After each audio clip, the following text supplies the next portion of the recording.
ఎన్నిసార్లు చెప్పాలమ్మా చాక్లెట్ తినొద్దని? అయినా మనం అనుకున్నాం కదా చాక్లెట్స్ తినకూడదని. అయ్యో, ఇది వెయిట్ పెంచే చాక్లెట్ కాదు, వెయిట్ రెడ్యూస్ చేసే చాక్లెట్. అబ్బా ఎంత బాగా చెప్తున్నావమ్మా. నీకు చాక్లెట్ తినాలందని నేను మళ్ళీ వద్దంటానే ఎంత మంచి సాకులు చెప్తున్నావు.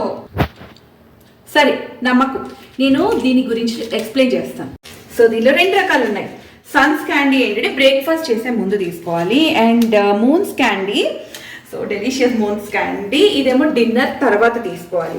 అంటే అందరూ వెయిట్ లాస్ అవుదాం అనుకుంటారు, కానీ వెయిట్ లాస్ కాదు, అవ్వాల్సింది ఫ్యాట్ లాస్. బాడీ షేప్లో ఉండాలంటే అవ్వాల్సింది ఫ్యాట్ లాస్. అంటే రకరకాల డైట్స్ ఫాలో అవుతూ ఉంటారు, కానీ దానివల్ల ఏమవుతుందంటే మజిల్ రెడ్యూస్ అవుతుంది. బట్ ఈ ట్యాబ్లెట్స్ వల్ల, ఇది ట్యాబ్లెట్స్ కాదండి, చాక్లెట్స్, క్యాండీస్, సో ఈ క్యాండీస్ వల్ల మజిల్ రెడ్యూస్ అవ్వకుండా హ్యాపీగా వెయిట్ లాస్ అవుతారు. ఇది స్టెరాయిడ్ కాదు,